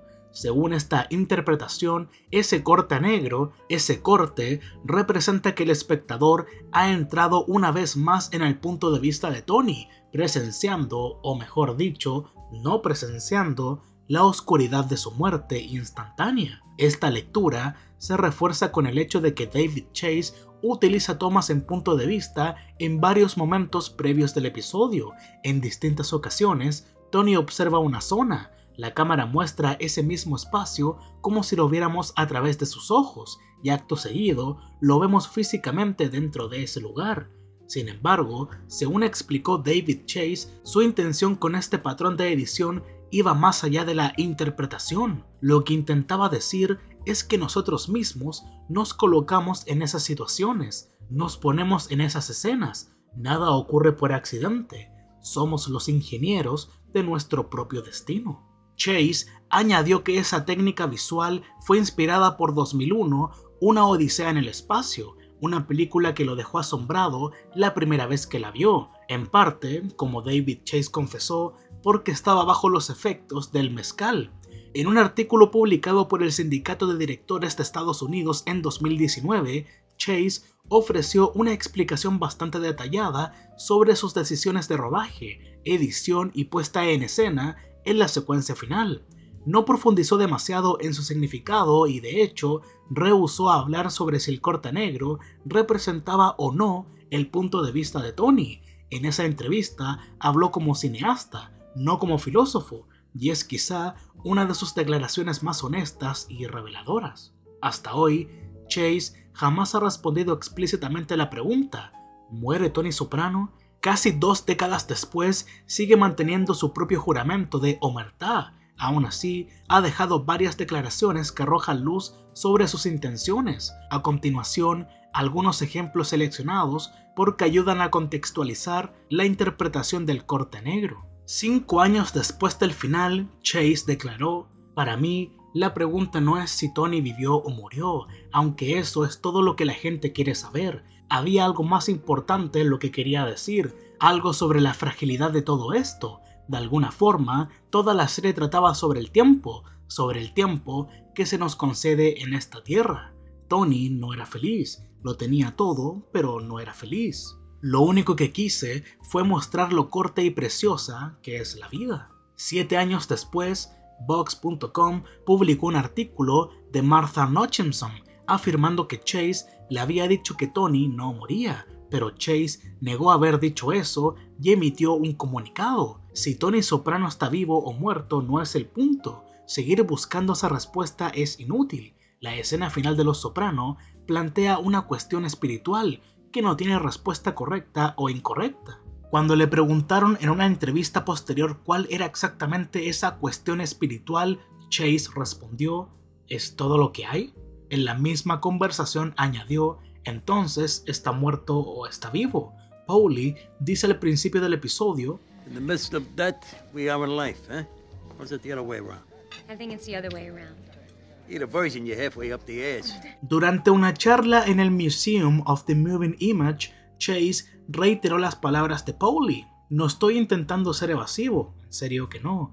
No se trata de jugar a adivinar si está vivo o muerto, ese no es el punto. ¿Cómo explicarlo? En realidad, lo que dice Paulie al comienzo del episodio resume: en medio de la vida estamos en la muerte, o es en medio de la muerte estamos en la vida. De cualquier modo, estás jodido. En esa misma conferencia, Chase sacó de su bolsillo un papel con una cita del escritor Carlos Castaneda. Los guerreros no se adentran en lo desconocido por codicia. La codicia solo funciona en el mundo de los asuntos ordinarios. Para aventurarse en la aterradora soledad de lo desconocido, uno debe tener algo más grande que la codicia: amor. Chase afirmó que ese pasaje de Castaneda resumía lo que sentía respecto al final de Los Soprano. Más tarde, durante la promoción de su película Not Fade Away, Chase nuevamente fue presionado para hablar del desenlace. Si no murió esa noche, morirá muy pronto, y el problema es el mismo. Hay una cantidad limitada de minutos en la vida, y se van así, dijo imitando el sonido de un reloj. Se acaban y nunca sabes cuándo llegará el momento. Eso es todo lo que quería decir. En 2021, en el contexto de la promoción de Many Saints of Newark, David Chase explicó que durante años concibió una escena de muerte para Tony, y ante la pregunta de si Tony era asesinado en Holstans, respondió no, respuesta que el artículo interpretó como confirmación de que sí lo matan. Además, detalló que su idea original era que lo ejecutaran tras una reunión en Nueva York, aunque luego cambió la puesta en escena y llegó el corte negro. Y en 2024, con el documental Wise Guy, Chase volvió a dar claves sobre el sentido del final. El universo sigue más allá de lo que vemos. La negativa a dar la cucharada al espectador, y mantuvo su línea de no zanjar de forma literal el destino de Tony, reforzando la ambigüedad como parte del diseño del cierre. Aunque David Chase diga todo eso, igual estaremos preguntándonos por siempre si Tony murió o no, y qué quiso decir realmente David con ese corte negro. Y durante años ha dado entrevistas, pero ninguna respuesta definitiva, y tal vez esa sea precisamente la clave. The ending is whatever you want it to be. He died an old man. Somebody came out of the bathroom and shot him in the head.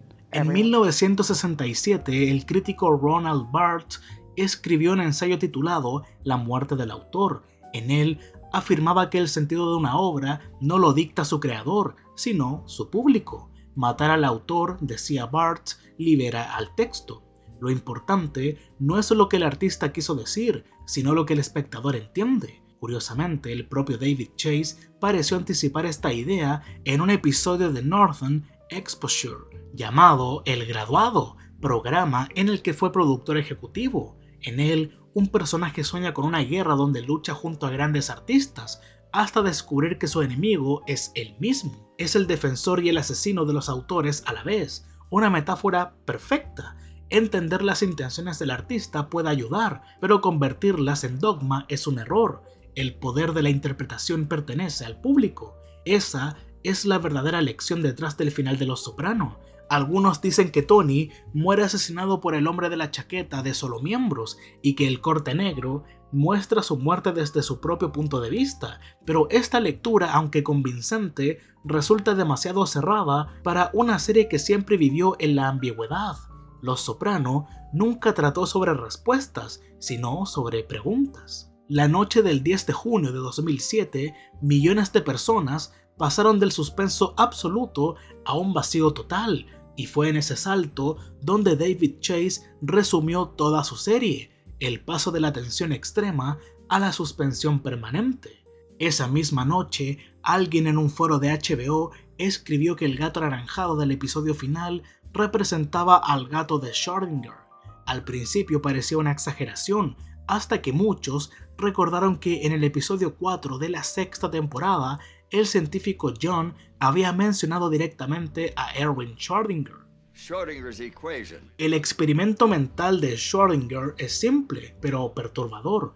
Un gato encerrado en una caja puede estar vivo y muerto al mismo tiempo, hasta que alguien abre la caja. Mientras nadie observa, ambas realidades coexisten en un estado de superposición.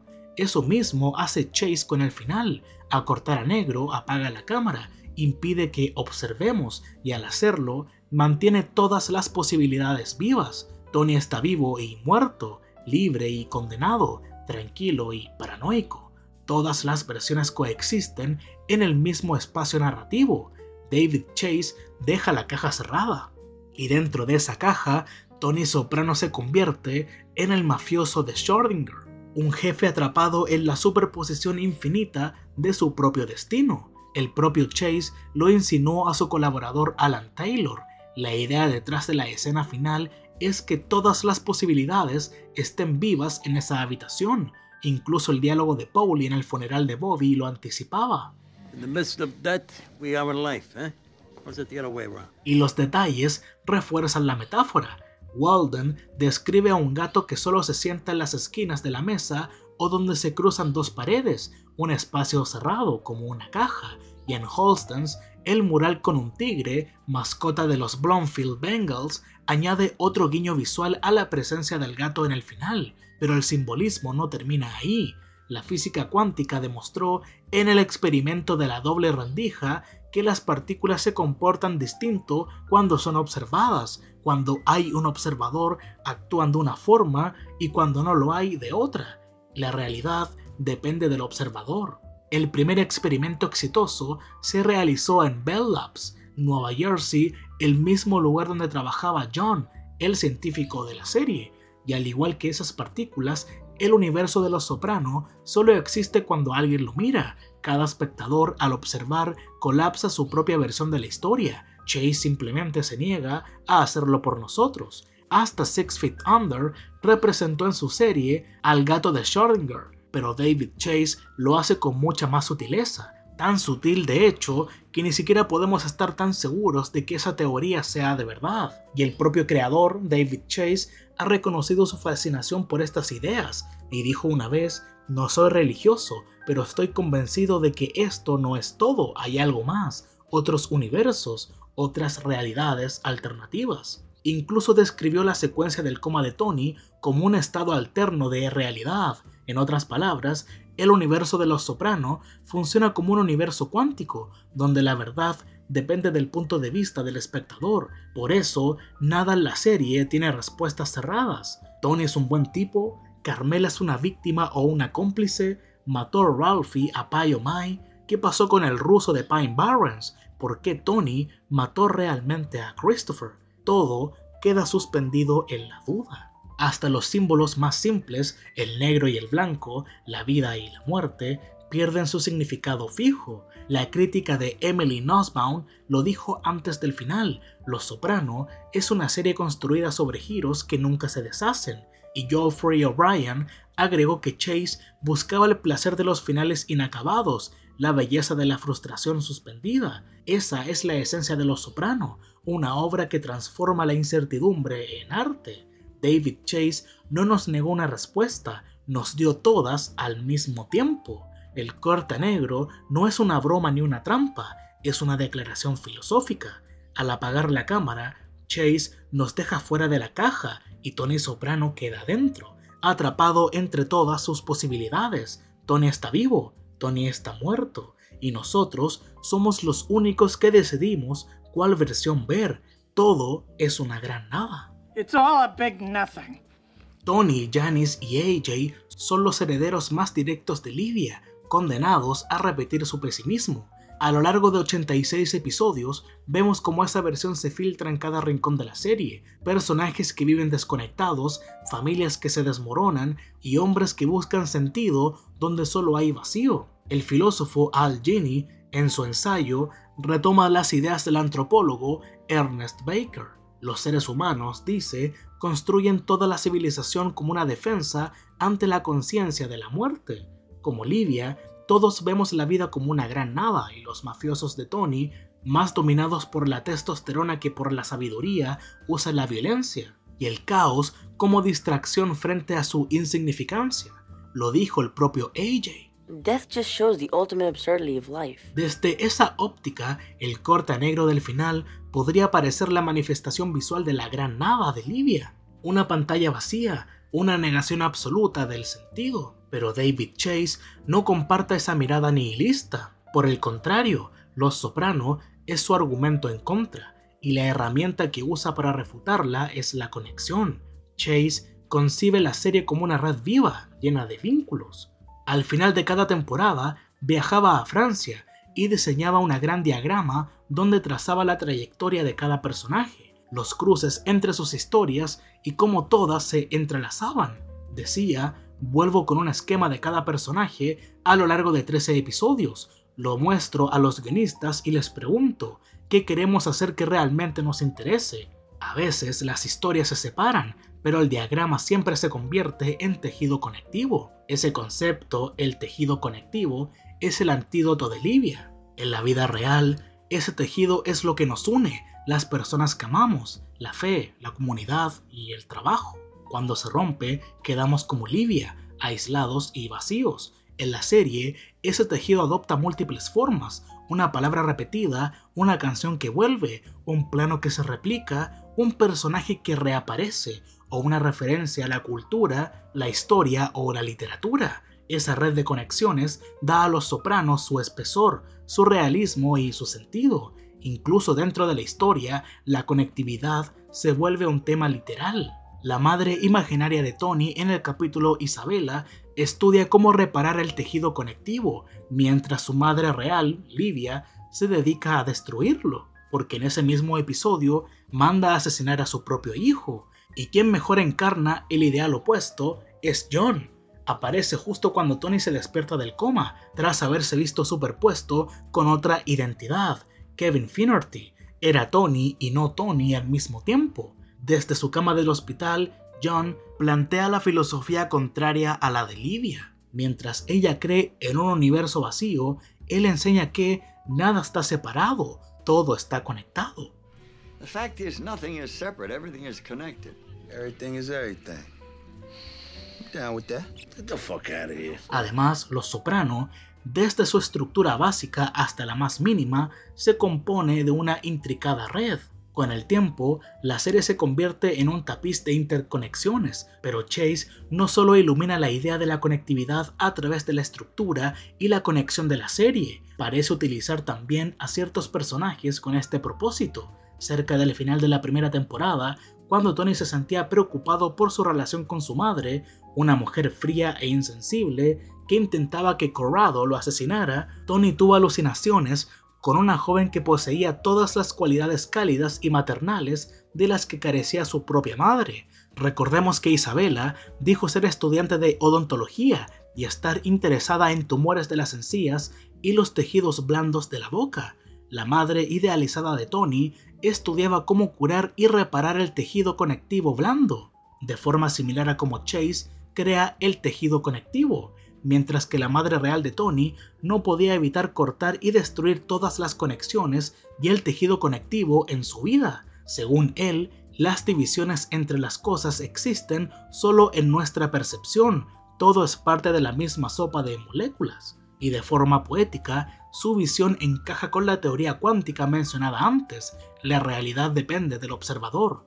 John trabajaba en Bell Labs, el mismo laboratorio donde se demostró que toda materia tiene naturaleza ondulatoria, cerrando así un círculo perfecto entre ciencia, filosofía y narrativa. Cuando Chase dijo a The Star Ledger tras el final, todo está ahí para quien pueda verlo, muchos tomaron la frase como un reto, pero quizá a la luz de la filosofía de John, su sentido sea otro. Livia veía el universo como un vacío, nada hay ahí. Chase, en cambio, lo ve lleno de conexiones infinitas, todo está ahí. En el capítulo La parte carnosa del músculo, Chase enfrenta esa visión con el pastor Bob, un predicador fundamentalista que divide el mundo entre salvados y condenados. Bob es binario, cerrado. John es inclusivo, abierto a la complejidad. Chase simpatiza con este último. Para él, la verdad no está en los extremos, sino en la ambigüedad.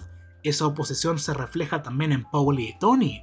Paulie, como el pastor Bob, vive aferrado a certezas simples, el bien, el mal, el castigo y el perdón. Cuando su fe se tambalea, se desespera. Tony, en cambio, es capaz de ver más allá, aunque esa amplitud lo acerque peligrosamente al vacío. En un diálogo memorable, Tony le dice esto a Paulie.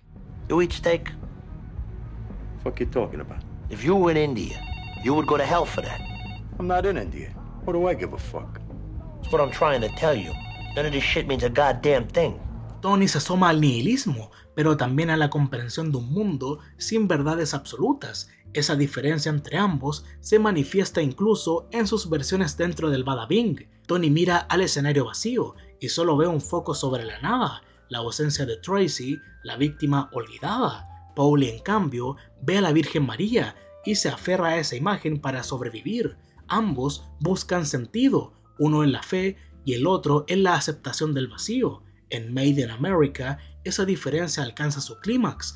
Paulie le cuenta a Tony su visión y este se burla. También discrepan por el gato que mira la foto de Christopher. Paulie quiere ahogarlo, cree que está poseído y Tony lo ve como un animal curioso. Es lógico, Paulie odia todo lo que represente ambigüedad o misterio.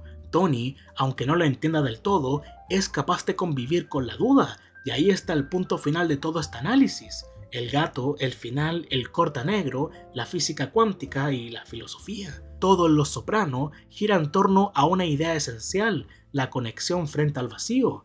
Livia veía una gran nada, John veía todo conectado y David Chase nos invita a elegir, a mirar el mismo universo y decidir si vemos un abismo o una red infinita de significados.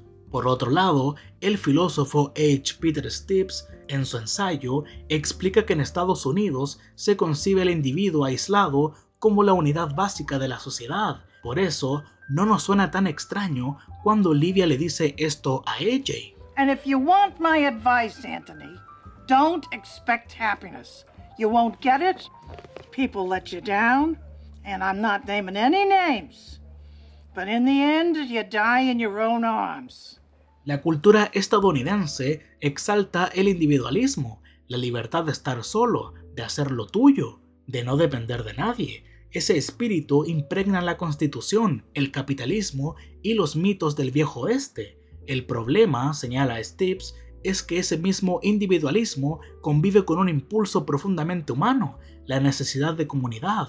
Incluso los mafiosos, que viven regidos por la codicia y la traición, se definen a través del grupo. La mafia es radicalmente individualista, escribe Stibbs, y sin embargo se trata de comunidad, de estar juntos, de definirse a uno mismo en relación con los otros. Esa tensión entre aislamiento y pertenencia atraviesa toda la serie y se manifiesta con claridad en los finales de temporada. Casi todas las temporadas de Los Soprano concluyen con escenas de unión, momentos donde los personajes, pese a sus traiciones y sus heridas, se reencuentran en torno a la familia o al grupo. La temporada 1 termina con Los Soprano refugiados de la tormenta en Vesubio, rodeados de amigos y socios. La temporada 2 cierra con la fiesta de graduación de Meadow, otra reunión familiar. La temporada 3, Corrado, canta en el funeral de Jackie Jr. mientras todos lloran juntos. La temporada 4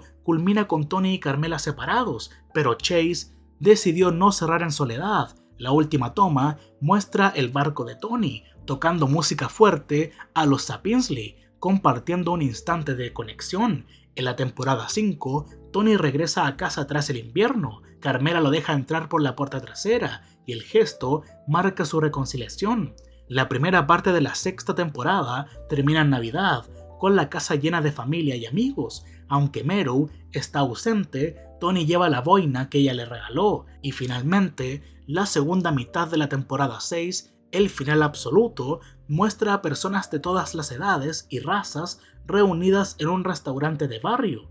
Tony se sienta con dos de sus seres más queridos, mientras la tercera, Meadow, corre para unirse a ellos. La imagen es simbólica. Los Soprano se despide no en el crimen, sino en la comunidad. Y el lugar elegido, Holstens, no es casual. Está en Bloomfield, muy cerca del barrio donde creció David Chase, y su atmósfera cálida, bañada en luz ámbar, rinde homenaje a Nighthawks de Edward Hooper, pintura que inspiró la escena final. Muchos ven en ese cuadro soledad y vacío, pero Chase no lo interpreta así. Dice, porque está en la luz, en medio de toda esa oscuridad, ellos están iluminados, están hablando entre sí, hay una pequeña comunidad allí. Si caminas por esa calle, querrías entrar. Hooper tampoco consideraba su obra particularmente solitaria.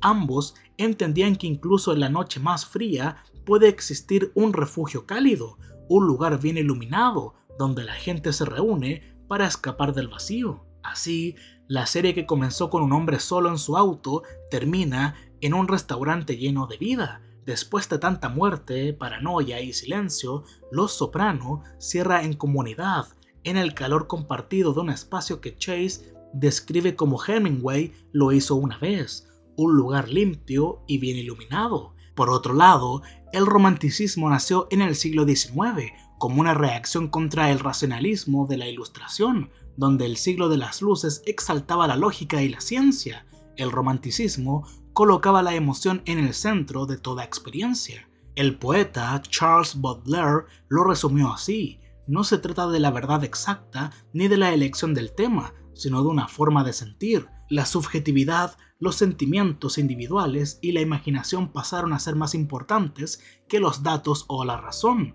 Los Soprano tiene más de un lazo con ese espíritu romántico. El poema que estudiaba AJ en su clase en el episodio Kennedy y Heidi es considerado la primera obra del romanticismo inglés. Madame de Staël, mencionada por Meadow en The Girl, fue una de las primeras teóricas del movimiento, y si el personaje de Walden alude realmente a Thoreau, entonces también encarna esa sensibilidad trascendentalista heredera directa del romanticismo. En la literatura romántica, los protagonistas rara vez buscan resolver su conflicto, prefieren prolongar la emoción, incluso el dolor, antes que cerrarlo. Lo mismo ocurre en la canción de The Smith. El protagonista siente que su oportunidad de amor ha llegado, pero se paraliza. Prefiere vivir en la incertidumbre antes que saber la verdad y destruir la esperanza. Esa esperanza es la luz que nunca se apaga, y eso precisamente es lo que David Chase hace con El corte negro. No apaga la luz, la mantiene encendida. Cada espectador puede conservar viva su versión del final.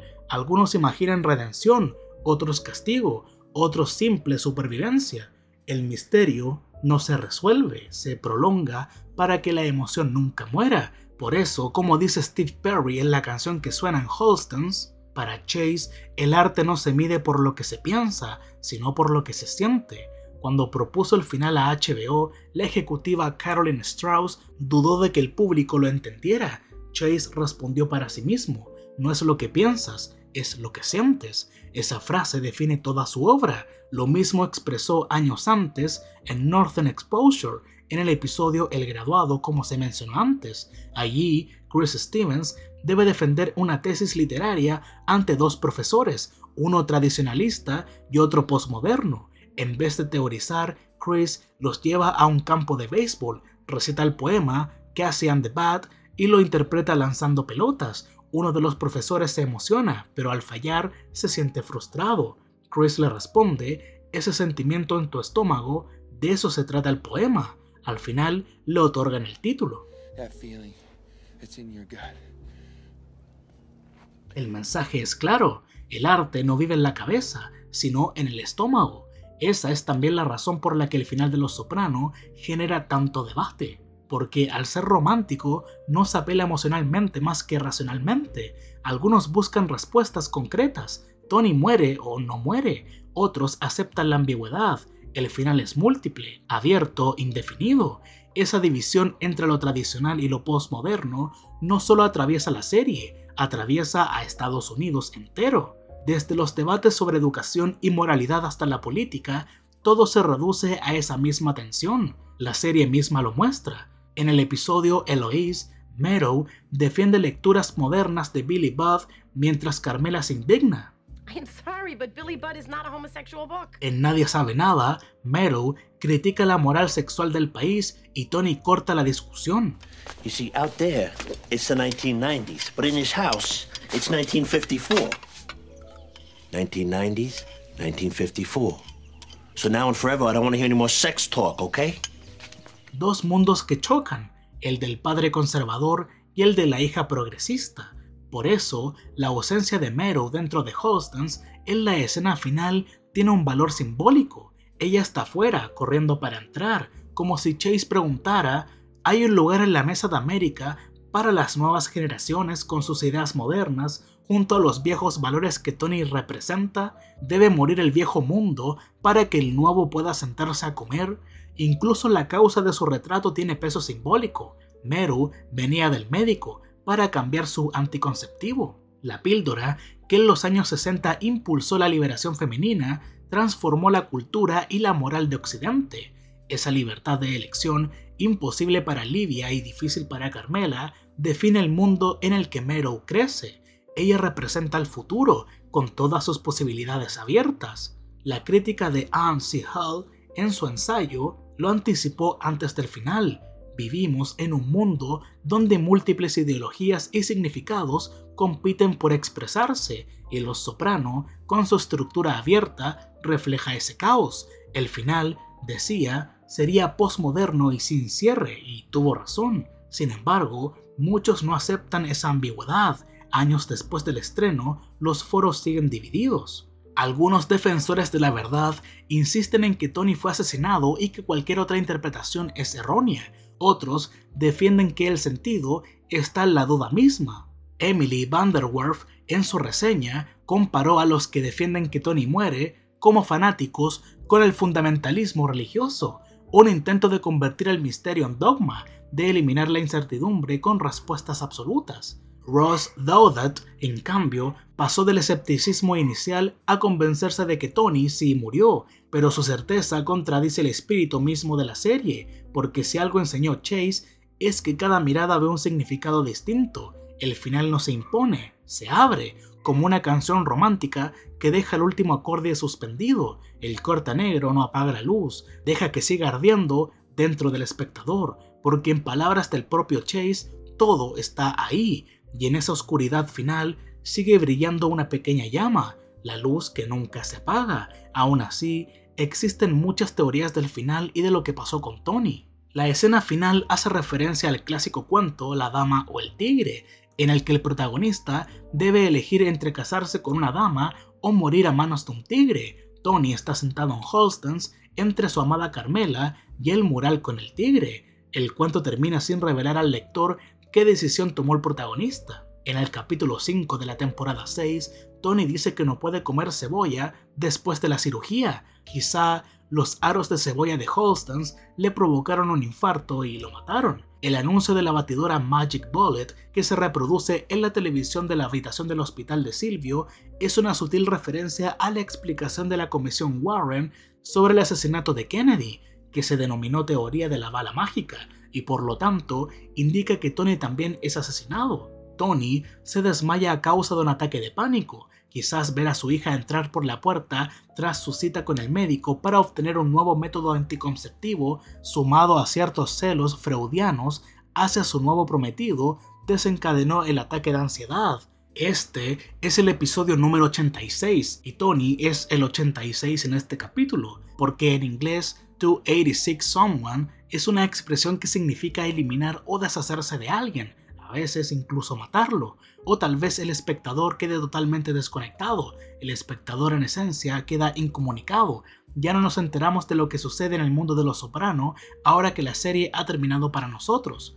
Como ya mencioné anteriormente, hay razones para creer que Paulie desertó al bando de Nueva York y planeó el asesinato de Tony. Patsy Parisi, como había pensado en matar a Tony en la tercera temporada, ahora orquesta la muerte de Tony. La familia neoyorquina se vengó de la muerte de Phil matando a Tony delante de su familia, del mismo modo que Phil fue asesinado delante de la suya. La amiga de AJ, Rhiannon, actuaba como topo para Nueva York y les proporcionó la información clave de que la familia Soprano cenaría esa noche en Holstens. Algunos argumentan que el episodio final es un sueño y señala que el título Made in America puede ser un anagrama de I am a nice dream, soy un bonito sueño. Vimos como Corrado le disparaba a Tony en un episodio titulado Solo para miembros, una pista de que ahora es el tipo de Solo para miembros quien le dispara a Tony. El baño al que entra el tipo de Solo miembros está a la derecha de Tony y sale de ahí para dispararle a Tony desde las 3 en punto. Las 3 en punto y el número 3 han tenido cierta importancia en el transcurso de toda la serie. Tony fue asesinado en un crimen de oportunidad.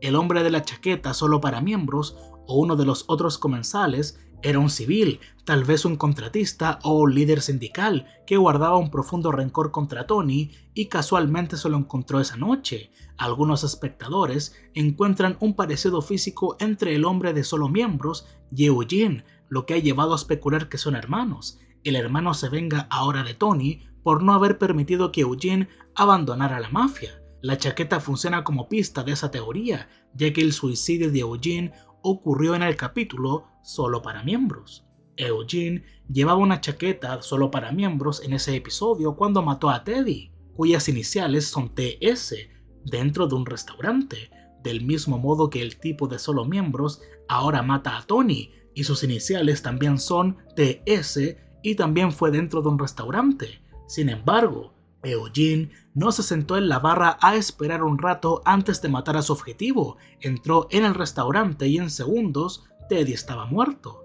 Teddy conocía a Eugene de alguna manera, incluso le dirigió unas palabras de saludo antes de recibir el disparo, pero no hay ninguna prueba de que Tony supiera quién era el tipo de la chaqueta solo para miembros. Técnicamente, las iniciales de Tony son AS, no TS, y ya habíamos visto cuando Chase quería usar las iniciales duplicadas para establecer un paralelismo entre Tony y otro personaje. Lo hacía de forma mucho más explícita. En Whitecaps, Alan Sapinsley, el doble yuppie de Tony, se refería literalmente a sí mismo en tercera persona como AS. Alan le dijo a Tony, "You and your wife could be back together in a month.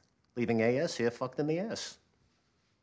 Es natural que busquemos patrones, pero tal vez surge un problema cuando permitimos que esta capacidad nos lleve a una sola conclusión, excluyendo todas las demás posibilidades. El problema se agrava porque Chase explota esa tendencia con repeticiones, conexiones y referencias. Cuando el tipo de la chaqueta entra al baño, muchos lo vimos como una referencia a la escena del Padrino, en la que Michael Corleone entra al baño de un restaurante y sale armado y listo para disparar. Pero la visita de ese tipo al baño podría ser simplemente una repetición de todas las veces que hemos visto a los personajes de Los Soprano ir al baño. En el episodio 13 de la temporada 6, Carmela dice esto. Oh yeah, traffic was horrible. I've had to pee since Glen Falls. Go. En el mismo capítulo, Bobby dice lo siguiente. Just I should have taken a leak before we left. En el capítulo 14, Kelly Moltisanti le dice esto a Chris. You know what? I better pee. En el capítulo 15, Benzi dice lo siguiente. Stay, it's all right, come on. I gotta empty my bag anyway. En el capítulo 16, Hesh dice lo siguiente mientras sale del baño. That was me, not a fireboat. Y en el capítulo 17, Tony le dice a Patsy esto. I gotta take a leak.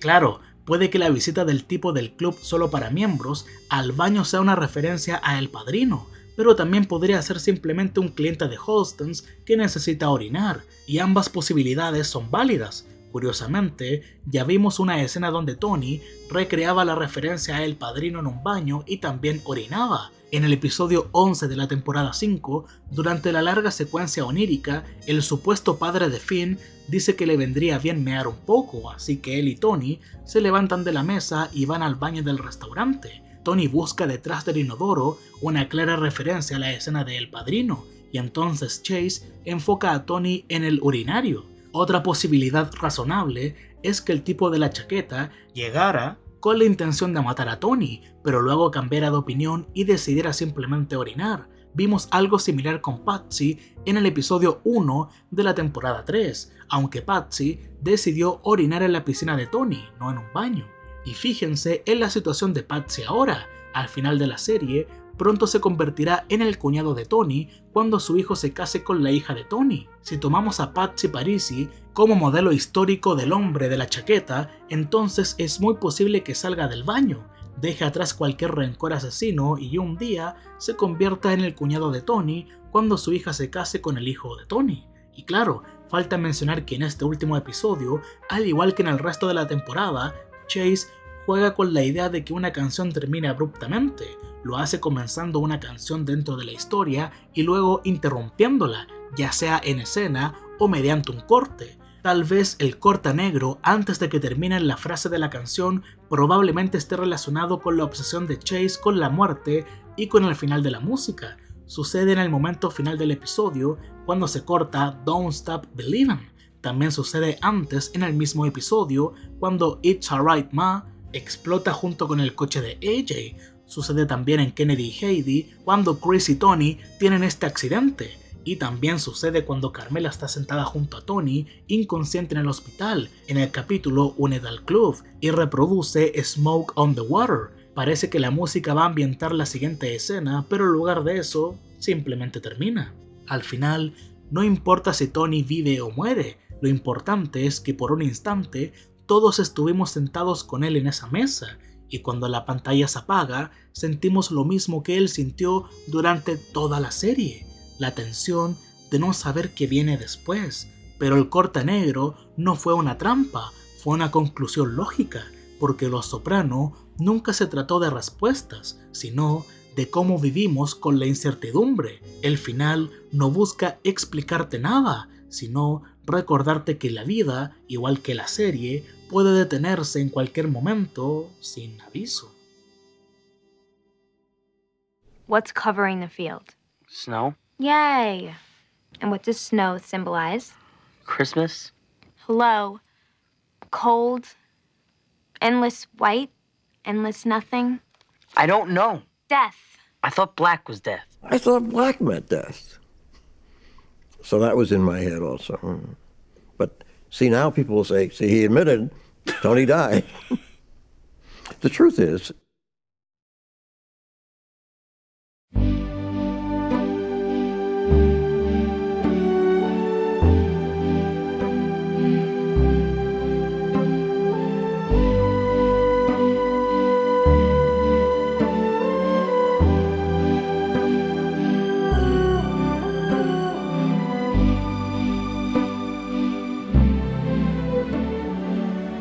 sono solo e sogno all'orizzonte, mancano le parole. Sì, lo so che non c'è luce in una stanza quando manca il sole. Se non ci sei tu con me, su le finestre, mostra a tutti il mio cuore che hai acceso. Chiudi dentro me la luce che hai incontrato per strada. Con te partirò, paesi che non ho mai veduto e vissuto con te, adesso sì li vivrò con te, partirò su navi per mari che io lo so, no, non esistono più, con te io li vivrò. Quando sei lontana sogno all'orizzonte e mancano le parole, e io sì lo so che sei con me, tu mia luna, tu sei qui con me, mio sole, tu sei qui con me, con me, con me, con me. Con te partirò, paesi che non ho mai veduto e vissuto con te, adesso sì li